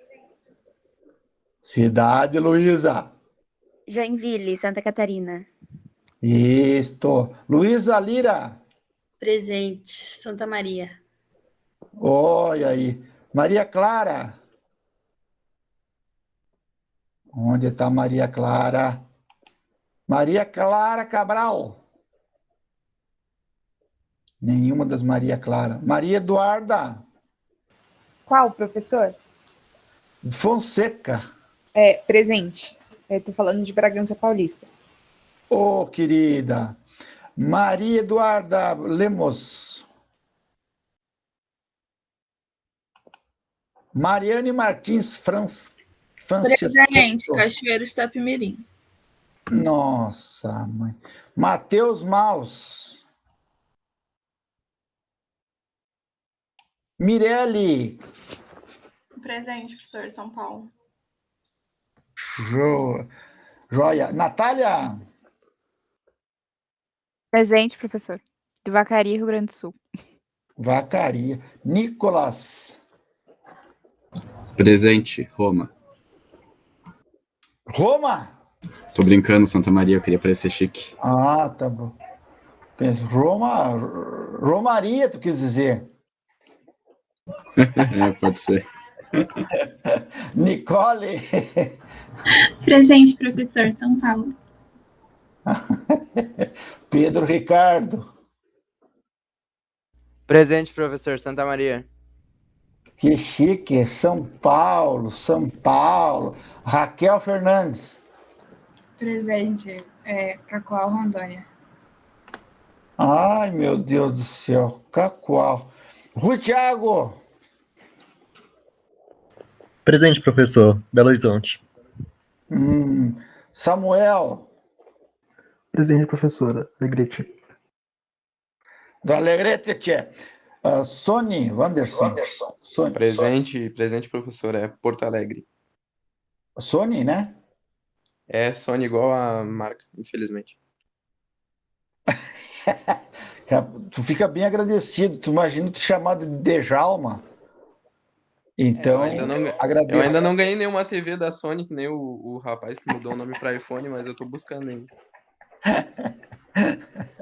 Muito boa, mas é bonito. Tiago. Presente, professor. Belo Horizonte. Corrigindo. Olha aí. Valentina. Presente, Veranópolis, na Serra. Olha. Wesley, olha o Wesley. Aqui, professor, Frederico Westphalen. Frederico. Yasmin. Presente, Santa Maria. Santa Maria, salvei. Alguém ficou para trás? Posso fechar? Muito obrigado Professor, pela essa aula. Professor, eu tenho uma dúvida sobre o resumo que você indicou para a gente fazer. No plano de ensino, está falando que é para ser manuscrito, só que é só manuscrito mesmo ou pode ser pelo computador? Eu prefiro manuscrito no caderno, mas teve gente que me escreveu que faz o resumo no computador, né? Mas eu, desde que não seja Ctrl+C, Ctrl+V, que alguém pega um resumo na internet, daí eu dou 0. Pode ser no computador. Tá? Pode ser utilizar o computador para fazer. Ah, ok, professor. E o limite, existe limite de páginas para o resumo? Não, pode ser assim, tipo, quando tu vai lendo, tu vai sintetizando as ideias, 1, 2 páginas no máximo, né? Não é para... É para você pegar, abstraindo um pouquinho aquilo que nós temos na aula, para acompanhando, né, a leitura, para a gente não se perder, né? Toda semana vocês fazem aí sua meia horinha de leitura, né, na cada disciplina, daí vocês vão acompanhando. Mas pode passar de 2 páginas, então? Pode, de acordo com os estudos de vocês, né? Vocês é que são protagonistas da construção da vida acadêmica de vocês, então vocês, quanto mais leitura, inclusive, se vocês têm mais, sempre buscar outras informações, outras leituras, outros autores, né? Isso aí ajuda muito, né? Todas as disciplinas, né? A formação é de vocês, né? Querido. Professor, só para saber o seguinte, eu entendi uma forma de resumo mais normal, assim, eu já até enviei para o senhor, eu faço, deu tipo umas 7 páginas, mas é porque eu não respeito aquelas linhas do Word, digo, sabe? Então, é aquela coisa um pouco mais informal. Mas a questão é que não é um compilado de ideias minhas, tem um pouco de escrita minha, um pouco de citação direta do professor. Então, eu preciso saber se eu preciso refazê-lo só com uma escrita minha, assim, nesse sentido, porque eu realmente fiz o resumo que eu faço para todas as matérias, sabe? Não foi uma coisa mais trabalho, ou seja, só ideias minhas para não ter perigo de cair no... Gabriela, o nosso grande perigo, assim, para vocês ir acostumando, é vocês meio que fazer um texto e meio colocar entre aspas, assim, segundo fulano de tal, sabe por quê? Deixa eu dar um exemplo, assim, agora nós tivemos uma seleção para o mestrado e doutorado aqui no nosso programa. E aí, o programa a prova foi online. E aí as pessoas, uns assim, não colocaram fonte, sabe? E aí tem um sistema agora, um programinha, que ele acusa, assim, plágio direto do computador. Então é muito perigoso se vocês, assim, não colocarem entre aspas, segundo o fulano de tal, né, e trabalhar as ideias para não pegar uma citação ipsis literi, né? Daí sim fica difícil, né, Rodrigo, Gabriel? Com certeza, é por isso que eu enviei, como o senhor disse que era preferível, é foto mesmo, né, do meu caderno. Isso. Tá no PDF, né, tá em formato PDF, mas é a foto, né, que eu escaneei ali. Certo, pode ser. Só que... Bom, quem sabe é o caso do senhor ver ali, ver se está adequado. Eu vou dar uma olhada. Qualquer coisa você pede para eu refazer tudo, o importante é não zerar, né? Eu refaço. Não, a gente vai olhando. Tá no e-mail já, né? Tá no e-mail, sim. Mas como eu disse, não é escrito no Word. No Word, obviamente, eu tomaria o cuidado de citar absolutamente tudo, fazer minhas ideias, porque eu sei que pega mesmo sistema. Eu mandei o meu, né, a minha coisa escrita, que é como eu faço para todas as matérias, entendi que era aquilo que o senhor queria, né? Tá, eu vou dar uma olhadinha lá, daí eu vejo lá. Tá bom, o senhor me retorna aí. Obrigado, Diogo. Valeu, Gabriel. Alice, querida. Prof, eu tenho uma dúvida sobre a construção do resumo. O senhor quer em formato de texto, por exemplo, parágrafos, ou eu posso fazer uma coisa meio conceitos, poder colocar o conceito para tal autor ou tal autor? Tipo, não tanto em estrutura de texto, sabe? O ideal seria uma estrutura de texto, né? Mas eu também estou deixando livre vocês, porque cada uma tem e cada um tem uma liberdade assim de fazer a síntese. Eu, particularmente, não sei se dá para ver aqui, ó, eu vou escrevendo todos, eu tenho um caderno, né? Eu vou fazendo tipo organogramas, vou fazendo, puxando. É importante que vocês tenham, tipo assim, um arquivo que vocês consigam acompanhar o texto de vocês, sabe? Pode ser, o ideal seria assim, um texto mais elaborado, né? Mais com as palavras de vocês, segundo, né? Mas eu vou respeitar, assim, nesse semestre, assim, um pouco a liberdade que vocês têm de poder fazer no caderno de vocês, de repente, até através de organogramas, né? Através de tópicos, né? Não desenvolvidos. Pode ser? Pode sim, prof. Obrigado. Tá, joia. Gente, obrigado pela participação de vocês. Uma boa semana, tá? E se cuidem. E leitura, né? Vamos lá. Beijos. Tchau, professor. Tchau, Tchau, professor. Boa tarde. Tchau, tchau. Boa tarde. Tchau, professor. Tchau, queridos.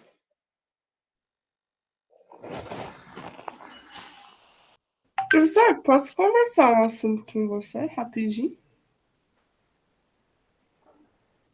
Com quem? Com o senhor. Pois não, Larissa. Então, é um assunto que eu estou perguntando para todos os professores, né? Não é relacionado à matéria, mas é assim ao curso, que eu quero ter conhecimento antes de eu chegar em Santa Maria. Eu não sou de Santa Maria, sou de São Paulo, né? Certo. E é um assunto que eu estou conversando com todos os professores, que é em relação a estágio. Já sei a área que eu quero seguir, na parte de relações internacionais, que é comércio exterior. Só que como o senhor tem conhecimento dos estágios aí em Santa Maria, como funciona tudo? Larissa, né? Isso. Larissa, eu como não sou do curso especificamente das relações internacionais, eu não saberia te dizer. Mas o professor Arthur, que trabalhou a aula o semestre passado, ele inclusive coordenou o curso por um tempo, né? Então seria a pessoa mais indicada. E eu sou das ciências sociais e trabalho na RI. Mas o professor Arthur pode te ajudar, não sei se ele pode te indicar alguma coisa. Eu posso falar que foi o senhor que pediu para falar com ele? Alguma coisa assim? Isso, diz que o professor Djalma encaminhou, né, para ele. Ele pode te dar uma posição. É que, como eu não tenho nenhum conhecimento sobre Santa Maria, né? Eu nunca fui no Rio Grande do Sul, vai ser a primeira vez. E eu não conheço nem as empresas que tem, não sei nem se tem empresa que mexe com isso, mas eu acredito que tem, né, professor? É difícil aqui porque nosso setor aqui não é assim indústria, né? Nós estamos aqui, setores de serviço que mais temos aqui. Infelizmente, a gente está numa cidade assim, de cunho militar, de cunho assim, aposentados de uma rede férrea que era muito forte. Temos setores religiosos também e setores universitários, né? Então, e o setor mais de comércio mesmo, então de indústria a gente não tem muita coisa. Não sei se tu vais conseguir por aqui, né? Mas isso é só em Santa Maria, mas no Rio Grande do Sul é em geral. Aqui, quando você pega assim região Santa Cruz do Sul, já temos mais indústrias, e quando você pega a região de Bento Gonçalves, Caxias, aí você tem muitas indústrias que têm questões de relações internacionais. Então é mais fácil conseguir ao redor, assim, do Rio Grande do Sul do que em Santa Maria. Eu acho que sim. Sim, mas aí você acha que fica difícil para eu chegar, tipo, de Santa Maria até esses lugares? Porque eu realmente não tenho conhecimento nenhum, professor.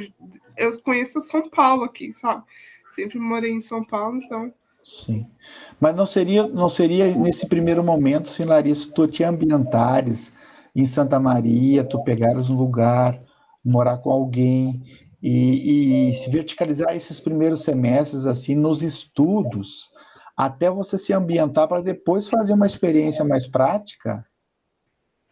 Sim, eu acho que eles aceitam só até o quarto semestre, a partir do quarto semestre, eu acho que todas as empresas é assim, né?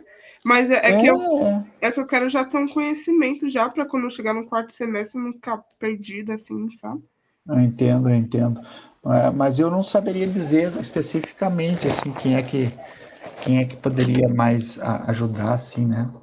Tá bom, mas eu vou perguntar pro professor Arthur, tá bom? Obrigada, Tá. professor. Beijo, querida. Fica bem. Tchau, tchau.